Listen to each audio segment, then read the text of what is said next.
अगर लय व्यवस्था भी बाइबल की अन्य किताबों के समान परमेश्वर के वचन का हिस्सा है, तो क्या हमें उसमें लिखे तमाम नियम मानने चाहिए?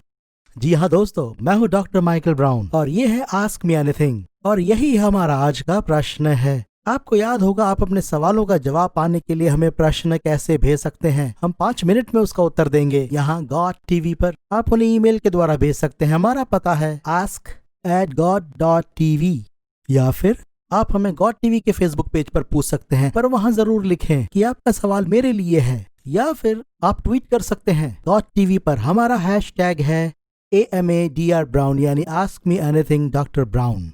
ये एक बेनाम प्रश्न है ईमेल के द्वारा, या शायद नाम ही बेनाम है, मैं कुछ नहीं कह सकता। क्या हमें अभी भी लय व्यवस्था में लिखे सभी नियमों का पालन करना चाहिए? मुझे ये सवाल अच्छा लगा क्योंकि ये दर्शाता है कि आप परमेश्वर के वचन के प्रति गंभीर हैं और उसे प्रसन्न करना चाहते हैं। पहली बात, आप लय व्यवस्था के कई नियम मान ही नहीं सकते क्योंकि लय व्यवस्था में लिखे कई नियम कुर्बानियों और बलिदानों के विषय में दिए गए हैं, और यरूशलेम के मंदिर के कार्यशील होने के बिना और याजकों की क्रियाओं के बिना और यहूदी ना होने के कारण आप उन नियमों का पालन नहीं कर सकते। इसका क्या अर्थ हुआ? इसका मतलब है कि यीशु मसीह ने इनमें से अधिकतर को पूरा कर दिया है। परमेश्वर के सम्मुख लहू बहाने या बलिदान चढ़ाने के विषय में जो कुछ हो सकता था, या याजकों की क्रियाओं के विषय में होने वाले सभी कार्य यीशु ने अपने बलिदान के द्वारा पूरे कर दिए हैं। वो हमारे गुनाहों के लिए मरकर जी उठा और हमें इस तरह उस राज्य का हिस्सा बना लिया जिसमें वो खुद याजक है। तो ये तो थी पहली बात कि उसमें लिखे कई नियम अब यीशु मसीह में पूरे हो चुके हैं।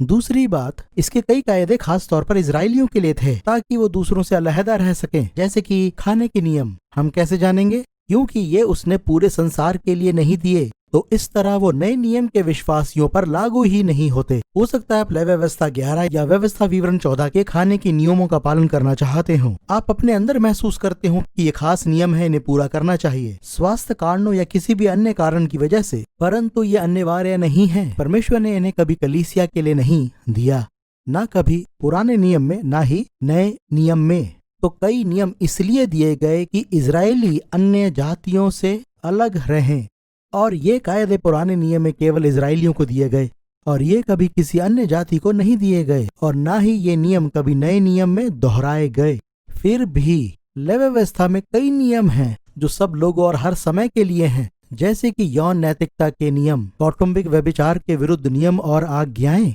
लेव्य व्यवस्था 18 में परमेश्वर कहता है कि उसने कनानियों को इसी अधर्म के विरुद्ध दंड दिया, और अगर इजराइल भी ऐसा करेगा तो दंड पाएगा। और इन सब के विरुद्ध निषेधाज्ञा दी गई। यौन अनैतिकता, व्यभिचार के विरुद्ध या समलैंगिकता के विरुद्ध और ऐसे ही अनैतिक कार्यों के विरुद्ध निषेधाज्ञा दी गई है, और इन अनैतिक कार्यों को नए नियम में भी अधर्म ठहराया गया है, जो कि सब लोगों, सभी विश्वासियों के लिए मान्य है। वो नियम जो लेव्य व्यवस्था में दिए गए और जो किसी भी जाति के लिए पुराने नियम में दोहराए गए या फिर नए नियम में विश्वासियों के लिए दोहराए गए, वो सभी मान्य हैं। इसके बावजूद आप लेव्य व्यवस्था के हर शब्द से सीख सकते हैं।